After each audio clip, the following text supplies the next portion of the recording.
Construction और industrial sites, ये सब डायनेमिक एनवायरनमेंट्स होते हैं। यहाँ बहुत काम होता है और बहुत सारे पोटेंशियल हैजर्ड्स भी होते हैं। एक हमेशा रहने वाला खतरा है आग लगने का। इन साइट्स पे आग लगने के बहुत बुरे नतीजे हो सकते हैं, जैसे कि चोट लगना, जान का नुकसान और बहुत ज्यादा प्रॉपर्टी डैमेज। इसलिए फायर सेफ्टी को सबसे इंपॉर्टेंट मानना बहुत जरूरी है।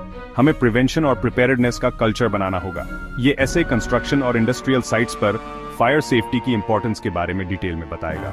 ये आग लगने के कॉमन कारणों को हाईलाइट करेगा, प्रिवेंटिव मेजर्स डिस्कस करेगा और इमरजेंसी प्लान्स और ग्लोबल सेफ्टी स्टैंडर्ड्स फॉलो करने के महत्व पर जोर देगा।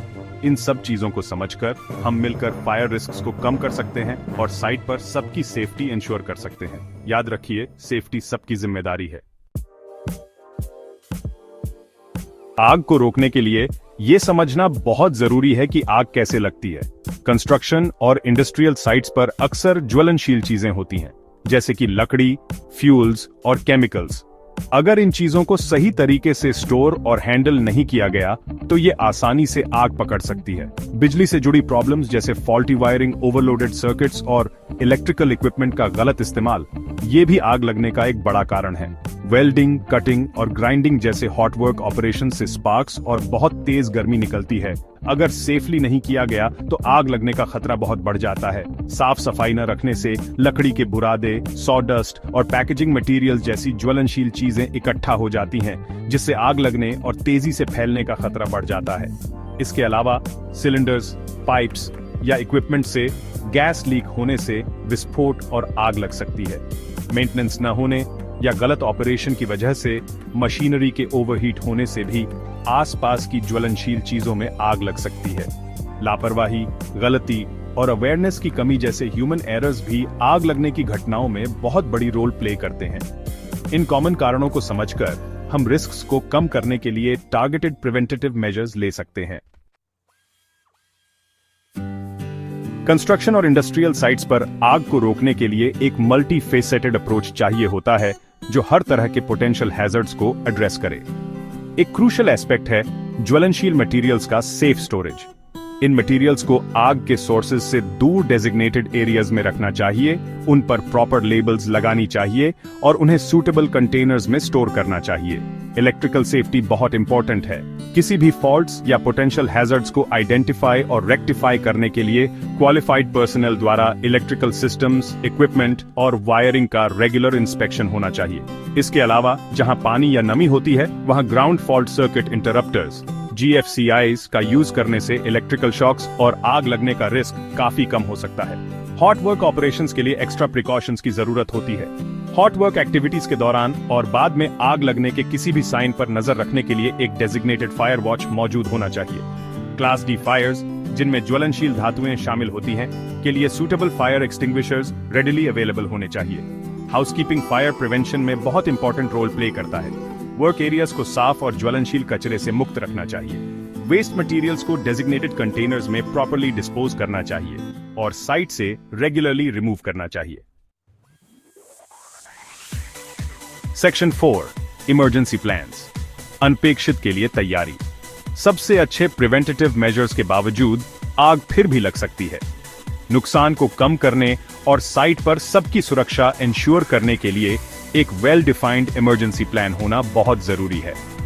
एक कॉम्प्रिहेंसिव इमरजेंसी प्लान में एक क्लियर इवैक्यूएशन प्रोसीजर होना चाहिए। साइट पर मौजूद हर व्यक्ति को डेजिग्नेटेड एस्केप रूट्स और असेंबली पॉइंट्स की जानकारी होनी चाहिए। इवैक्यूएशन प्रोसीजर की प्रैक्टिस करने और यह इंश्योर करने के लिए कि आग लगने की स्थिति में क्या करना है, रेगुलर फायर ड्रिल्स बहुत जरूरी है। एक रिलायबल फायर अलार्म सिस्टम बहुत इंपॉर्टेंट है। यह इंश्योर करने के लिए कि यह प्रॉपर्ली फंक्शन करे, इसका रेगुलरली टेस्ट और मेंटेन किया जाना चाहिए।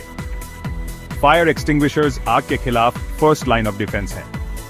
ये पूरे साइट पर स्ट्रेटेजिकली लोकेटेड होने चाहिए, आसानी से एक्सेसिबल होने चाहिए और रेगुलरली इंस्पेक्ट और मेंटेन किए जाने चाहिए।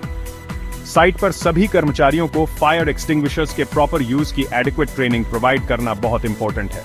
आग लगने की स्थिति में सबसे पहली प्रायोरिटी है प्रेमिसेस को सेफली इवैक्यूएट करना और फिर तुरंत फायर डिपार्टमेंट को कॉल करना। Section 5, global fire safety standards, अंतरराष्ट्रीय सर्वोत्तम प्रथाओं का पालन। एस्टैब्लिश्ड फायर सेफ्टी स्टैंडर्ड्स का पालन करना कंस्ट्रक्शन और इंडस्ट्रियल साइट्स पर एक सेफ वर्किंग एनवायरनमेंट मेंटेन करने के लिए बहुत जरूरी है।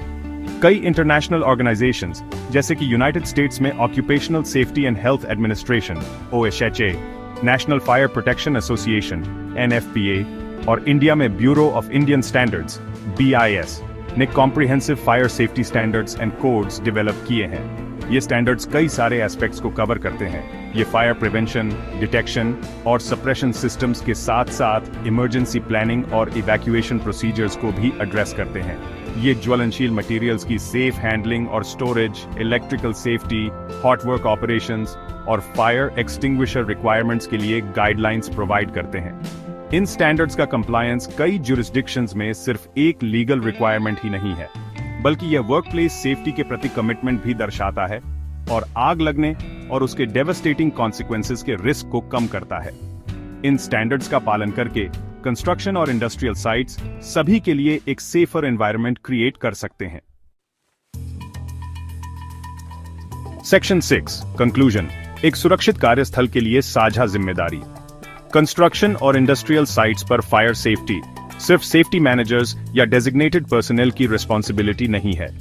यह एक शेयर्ड रिस्पॉन्सिबिलिटी है जिसके लिए साइट पर मौजूद हर व्यक्ति की एक्टिव पार्टिसिपेशन की जरूरत होती है। आग लगने के कॉमन कारणों को समझकर, प्रिवेंटिव मेजर्स इंप्लीमेंट करके और रोबस्ट इमरजेंसी प्लान्स के साथ प्रिपेयर्ड रहकर हम सेफ्टी का कल्चर क्रिएट कर सकते हैं और फायर इंसिडेंट्स के रिस्क को मिनिमाइज कर सकते हैं। याद रखें कि एक छोटी सी स्पार्क एक बड़ी डिजास्टर को इग्नाइट कर सकती है, लेकिन साथ मिलकर काम करके और सेफ्टी प्रोटोकॉल्स का पालन करके हम आग को रोक सकते हैं और जान, माल और एनवायरनमेंट की रक्षा कर सकते हैं। आइए हम सभी अपने कंस्ट्रक्शन और इंडस्ट्रियल साइट्स को काम करने के लिए सुरक्षित जगह बनाने के लिए